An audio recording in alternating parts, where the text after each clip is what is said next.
won't you come down? Won't you come down? Won't you come down to Chatham Town? Oh, won't you come down? Won't you come down? Won't you come down to Chatham Town?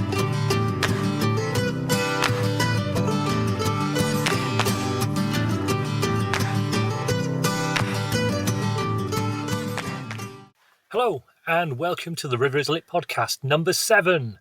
It's Sam and Barry here to host you through this podcast. The festival starts tomorrow. How exciting. Friday the 1st of November. And we've got some amazing writers to talk about their books, workshops, panels, a play and even a film. So, our launch is at Chatham Library at 2 p.m. Do come and join. There'll be goodie bags, cupcakes and hot drinks. You'll also be able to try out a few writing activities with our poet facilitators Charlotte Ansell, Mitchie Massamy and Sam Rapp. Then in the evening, we launch our regular Friday night poetry event at Coffee Republic Chatham with the 4 poets Maggie Harris, Bill Lewis, Sarah Haher and Barry Fentiman Hall. On Saturday, we're addressing our climate crisis theme head on with the authors Chloe Timms, writer of The Sea Women, and Megan Hunter, writer of The End We Start From, recently made into a film. That's at Rochester Library from 1 p.m. Why not come to listen to Chloe and Megan, have a bite to eat in one of Rochester's many great restaurants and cafes, then come back to listen to Booker Prize-winning author Sir Ben Ockery at 7 p.m.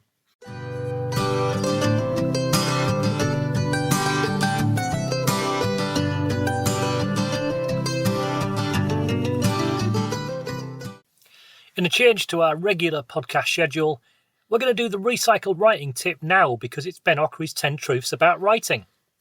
Number 1 being, much can be learned and much can be changed. Number 2, think and write about the things that are not on the page. Number 3, plant ideas, evoke, but only show the tip of the iceberg. Number 4, which we've covered before, avoid the words that are easy to say. Train yourself to be an indirect thinker. 5, a detail can represent the whole. 6, just a few lines and a whole tribe comes into existence. 7, formless writing is irritative. Number 8, an idea brings with it its complete universe, but manifests itself in 1,000 different ways, depending on your mood on the day. Number 9, the world is rich with possibility. And number 10, read Chekhov.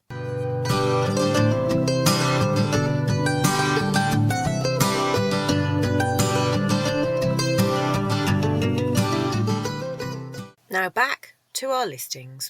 On Sunday, we've got our local author fair, with around 20 local authors who will be selling their books for all ages.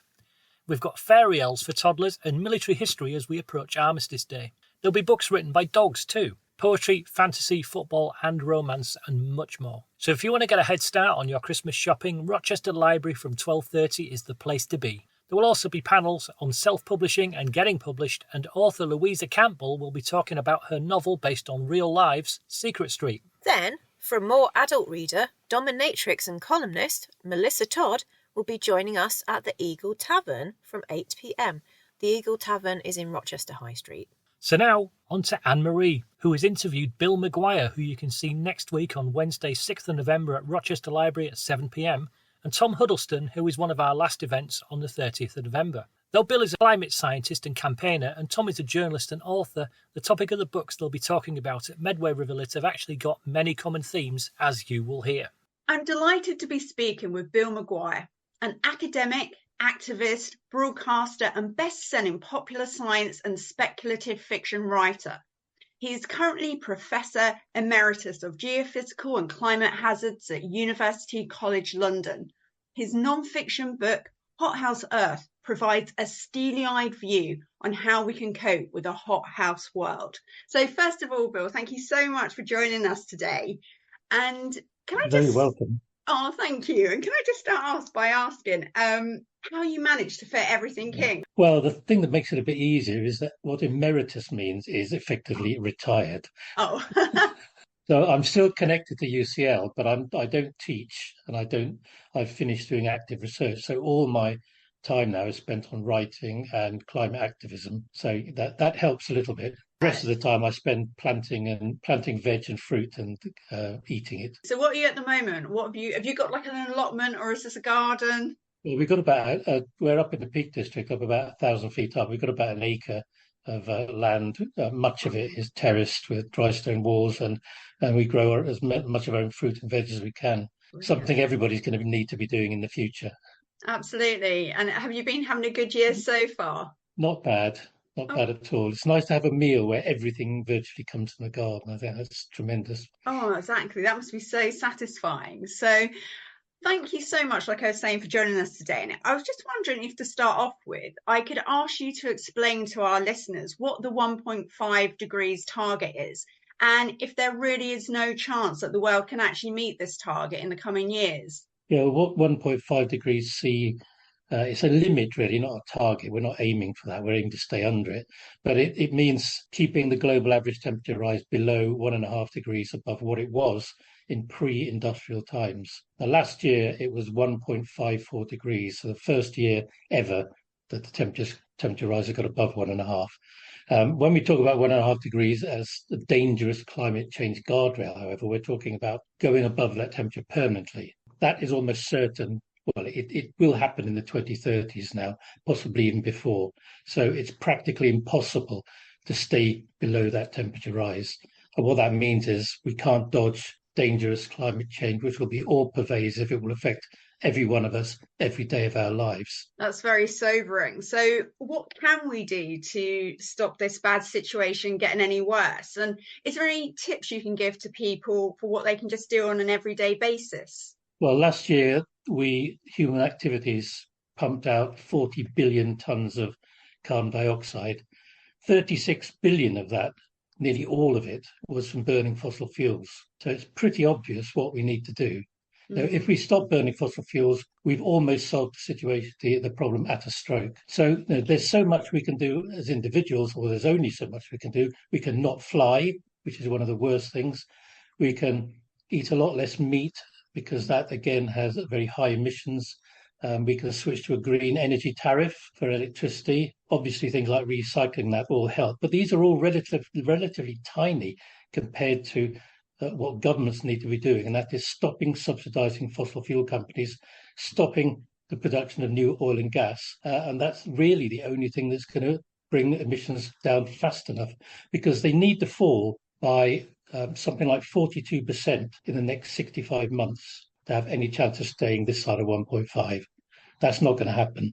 That's why I say it's practically impossible, because they've never fallen at all, except a tiny amount during the pandemic. It was bound to happen then, but there's no way they can be cut in half virtually in 65 months' time. Governments have to act. We need to push governments to act. That's the main way forward, rather than doing little things ourselves. Force governments to change what they're doing. And how can we do that? How can the average person put pressure? Is it be writing to their MP, or is there slightly more? What is the word I'm looking for? Is there something a bit more dynamic than that than people can do? If people want their children and their children's children to live anywhere other than a hell house, they need to be out on the streets. The only reason climate breakdown is still in the news is because mainly of Extinction Rebellion and Just Stop Oil. If it wasn't for them, you'd hardly hear about it. But the fact is, we need to get out. If things don't change, our children are going to have the most horrendous time. I mean, there are a number of studies that have come out recently which show how global domestic product is going to collapse in the coming decades. One study forecasts societal collapse as soon as 2040. Wow. That's just over 15 years' time. Sort of world we're facing. And we're just carrying on almost as normal, heading towards a cliff edge at the moment. So everyone's got to stop being a bit of an ostrich and take their heads out of the sand and face what the future is going to look like. Because the next question was going to be, what might it like to be living in 2100? Do you think, I mean, I don't know if you know Medway, where Medway River Lit is going to take place, but could there be a possibility that we would be underwater? Because we're in Kent, we're not a million miles away from the coast. I did check on there's a sea level simulator you can use. It wouldn't be a surprise if the global average sea level was 2 meters higher by the end of the century. And I ran that just before I came on. The Medway towns are a little bit above that, so they look as if they're all right. But that's nice in a way. In other parts of the country, the sea will come into Peterborough. So Peterborough would be a coastal town, with just 2 Wow. meters of sea level rise. Mm. Boston, Spalding would be really in serious risk of inundation. Cambridge would be almost on the coast. But what you've got to remember is that's just a small mercy, because global civilization may have collapsed by then. One estimate is that the population in 2100 of the world will be the same as it was in 1900. So it's not, just the fact that you're not underwater might not be mean very much in No. 2100. I mean, most climate scientists think that we will be certain to have at least a 2.5 degrees sea rise by then. Others, well, over half think 3 degrees or more. That's cataclysmic. And one of the reasons we're trying to stay this side of 1.5 degrees is because at that sort of temperature, you get lots of tipping points being crossed. So at 1.5 degrees, maybe even less, we may already have crossed it. The collapse of the Greenland ice sheet, the collapse of the West Antarctic ice sheet, those will both happen. And that ultimately will lead to a 12-meter rise in sea level, which certainly would put the Medway towns underwater and every major coastal city. So, it's very, very bleak. Prospects are bleak. And so what do you think we can do in terms of like the hardcore climate change deniers? How can we try and reach those people and including certain governments on that score as well? Yeah, well, deniers on the whole, you will never change their viewpoint, because they regard climate breakdown as something, or the solution to climate breakdown will require a change of the way the world runs. Most of these people are right-wing, extreme ideologues, neoliberalists. They do not want to stop producing, making stuff, destroying the planet, and they will never accept that climate breakdown is caused by human activities. They know in their hearts that it is, but they won't accept it. So they just need to be marginalised. You can't do anything other than that. There are a few governments that are actually denialists. They're just incredibly slow at doing things, and they refuse to look beyond the next election. I mean, we have a new government now, which is its green measures are certainly much better than the previous one, but they are nowhere near enough. And it's not a matter of just reducing emissions, it's a matter of adapting our society to much higher temperatures, to food security issues, water issues, all sorts of things. I mean, our harvest this year of the main grain crops is down 13% in the UK. It may be worse next year because it's so wet again. And that's just the beginning, and that's happening all over the planet. Chocolate, coffee, wine. Imagine a world where you can't get a glass of red wine or a bar of chocolate or a cup of coffee. And that's bad enough, isn't it? But it's, that's coming. We have to use every means possible to make sure that whenever a decision is made at council level, whether it's local council, county council, government, every decision that's made, you have to ask, is this good for the climate or is it not? And if it isn't, then it cannot be made. Otherwise, the prospects are going to be even worse, if that's possible. And so do you hold on to any hope that things can turn around? No. We can avoid, we can still avoid a climate cataclysm. We can avoid the complete collapse of human civilization if we act very, very quickly. But we can't avoid climate breakdown that's going to affect everyone all the time. So the world of our kids and our grandchildren is going to be extremely different from the current one. And we can't avoid that, but we have to try and adapt to that as best as we can. And that's something that the government, certainly the UK government now, is not doing. I mean, there's a budget coming up. I doubt very much whether that will be aimed at flood protection, making cities less vulnerable to heat waves, all these sorts of things that need to happen now. Otherwise, you're going to see a lot of people dying in the next 10, 20 years because of these events. But it's just not happening yet. Governments, I still think they feel that, climate change, things are going to be a bit hotter, maybe a bit floodier. It's so much more than that, and it hasn't hit home yet. And so can I ask, Bill, how did you first get involved in activism when it comes to the climate? Well, if you're working in this area, which I've done for quite a long time, you realise that how bad things are getting, and you have no choice but to get out there and start saying, we've got to do something. Supporting those people that are out on the streets. I mean, I write a lot of expert testimony for Just Stop Oil defendants, and I'm working on a big case at the moment actually a big government case against the government of Guyana and Exxon in the Caribbean against drilling there. So I do a lot of that sort of thing now, which can have a huge impact, if you win the cases. Absolutely. And so finally, the last question that I've been asked, if I can put to you, is apparently the word cake was mentioned 10 times more than climate change on UK television in 2020. So I think I know the answer to this is, should we care more about climate than we do cake at present? Yeah, well, it says it all, really, doesn't it? I mean, I do love Mm, cake, I have to admit, me but too. and not at the expense of the destruction of our planet. Mm. So that does need change. Absolutely. Definitely needs to have more of a balance. So, oh, well, thank you so much for your time today, Bill. We really appreciate it. And we're really looking forward to your event on November the 6th at Rochester Library when you'll be coming to Medway River Lit. So thank you so much.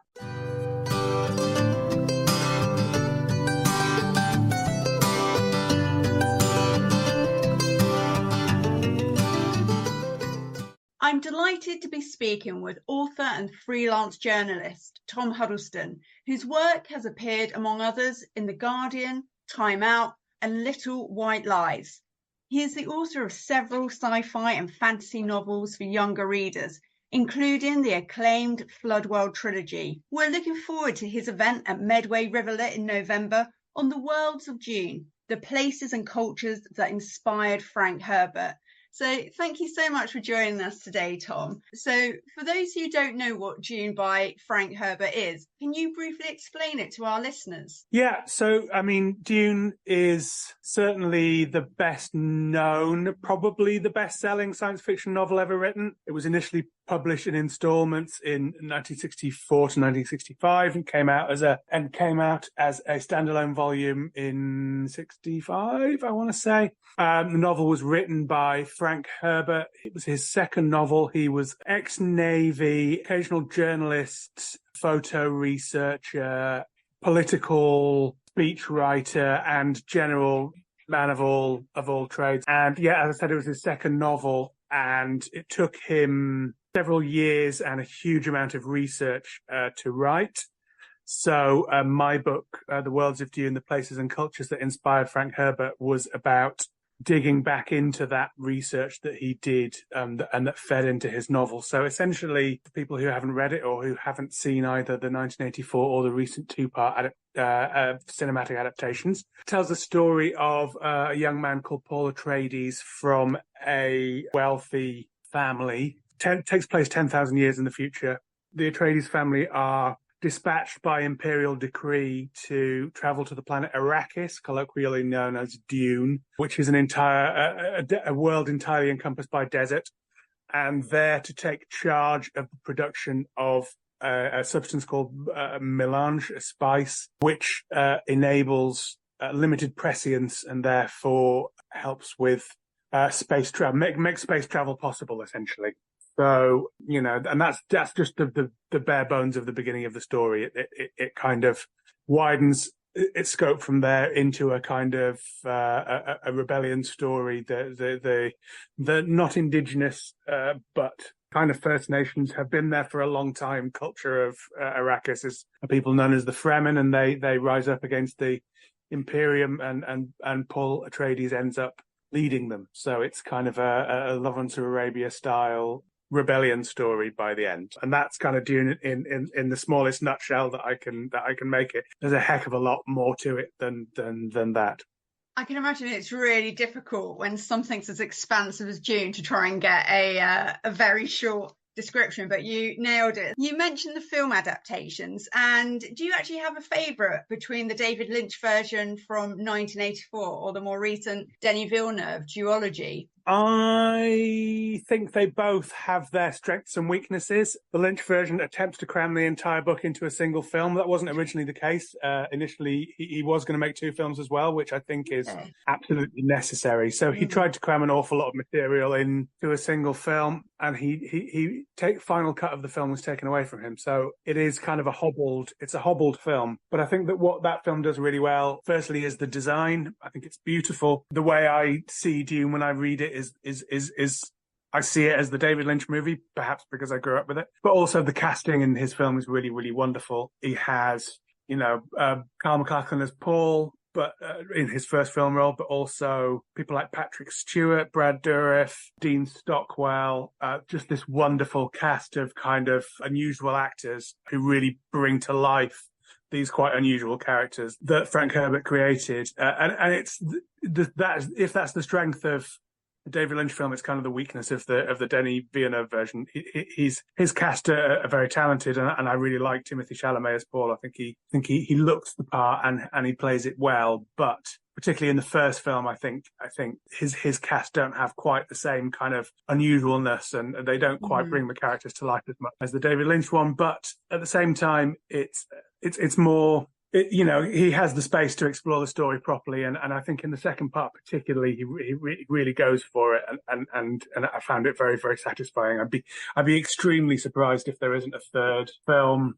I'd be extremely surprised. The second film leaves it open really beautifully for a third film. So yeah, I think they both have their strengths and weaknesses. I'm probably more nostalgically attached to the Lynch, and I think Lynch is a genius. But the Villeneuve is probably the more satisfying all round, to be fair. Excellent. Thank you for that, Tom. And would you be able to recommend any other books by Frank Herbert for people who've maybe seen the film and they want to delve a little bit more? Dune is his masterpiece. I'd be lying if I said that any of his other books come close to it. In my personal opinion, I know that there are certainly people out there who really, really rate the Dune sequels. I think Dune Messiah is a really interesting book. It completely inverts a lot of what he did in Dune.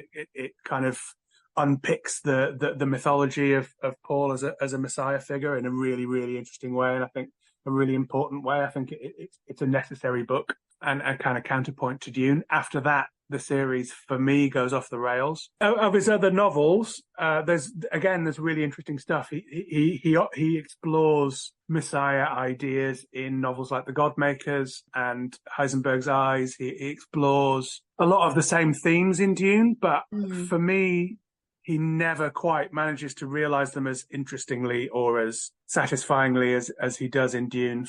For me, Dune is like this kind of, it's this incredible pinnacle. No, excellent. Thank you for that. And in terms of potentially Herbert being a little bit before his time, he talked about ecology as an interlinked system. Would you be able to say a little bit more about his prescient ecological view? Because some people say it's an ecological novel as well as a story about people. I mean, yeah, absolutely.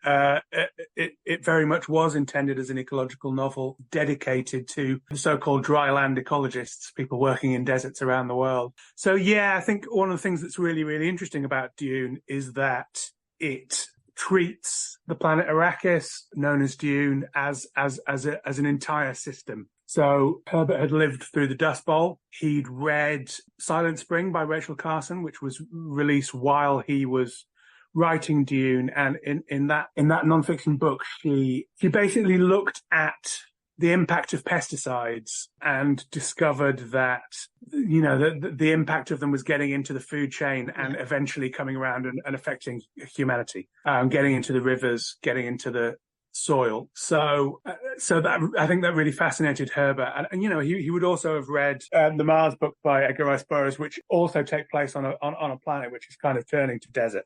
So, there were inspirations behind it, but I think Herbert was the first to really talk about an entire planet as a single closed system. And this is some years before the kind of Gaia hypothesis. And so, what he was doing there was really interesting. And Dune is, I think, inspirational to people today because it's about an entire populace who have an ecological goal in mind, which in their case is to turn Arrakis into a garden, the kind of verdant state that it once was. And he was very interested in ecological issues. And I think he kind of wished that humanity could have the same, or the earthbound humanity could have the same sort of ecological will as the Fremen, to spend generations repairing a planet, which is something that I think our species is going to have to do if we want to survive. But it's really interesting that, considering it's a book about a character who is prescient and who can see into the future, that so much of what Herbert managed to do was just ahead of its time. Are there any other writers you'd recommend who are writing apocalyptic ecology at the moment? There's several appearing at the festival. I see that Megan Hunter's coming, and Chloe Timms and April Doyle, all of whom I think are writing interesting climate fiction.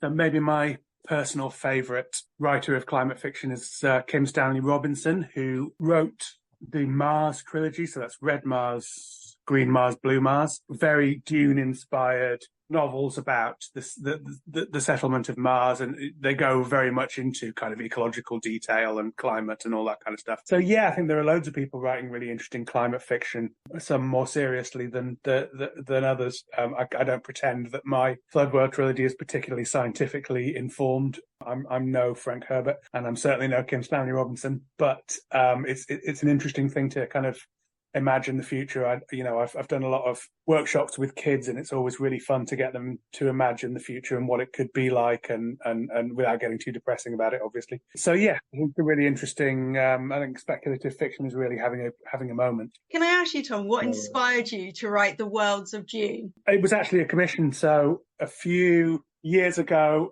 when the first of Denis Villeneuve's films came out, I wrote a piece for Little White Lies magazine all about the kind of cultural history of Dune, so the kind of inspirations that it had, the film adaptations, computer games, etc., etc. And Quarto Books, the publishers, had just had some success with a book called The Worlds of J.R.R. Tolkien, which is really interesting. It's very much a kind of geographical kind of landscape-based look at Tolkien. And they were looking for kind of something similar, and they'd settled on Herbert.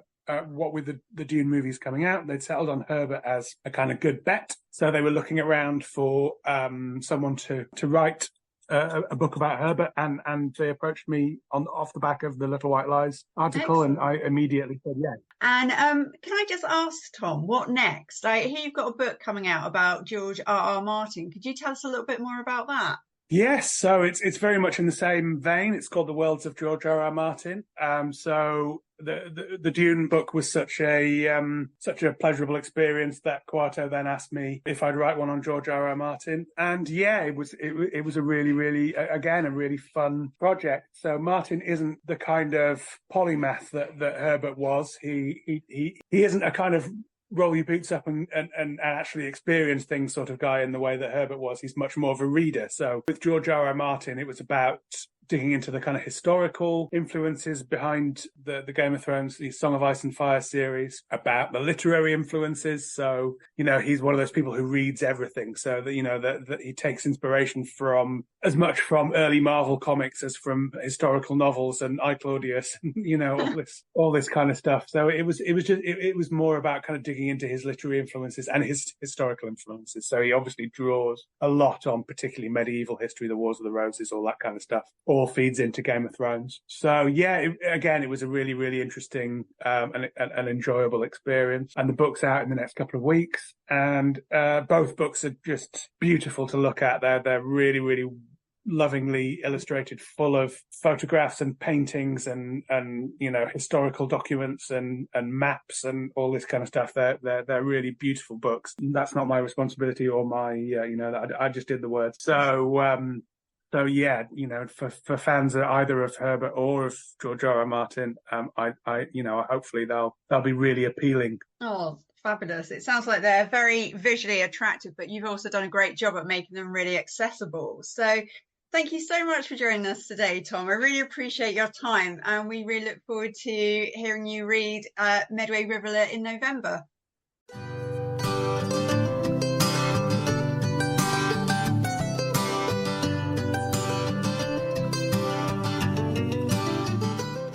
Today's moment of greenery are suggested by Bill McGuire. If you haven't already got a green energy supplier, maybe it's time to start shopping around for one. So that's nearly the end of podcast number 7.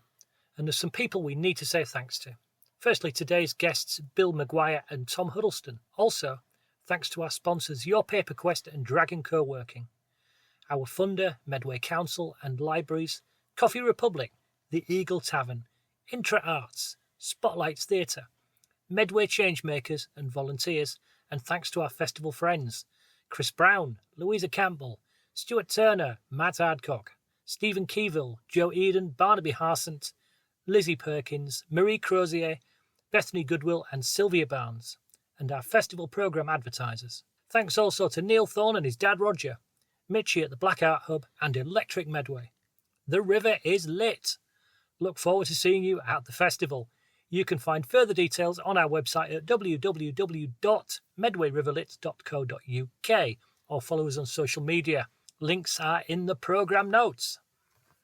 Won't you come down? Won't you come down? Won't you come down to Chatham Town? Oh, won't you come down? Won't you come down? Won't you come down to Chatham Town?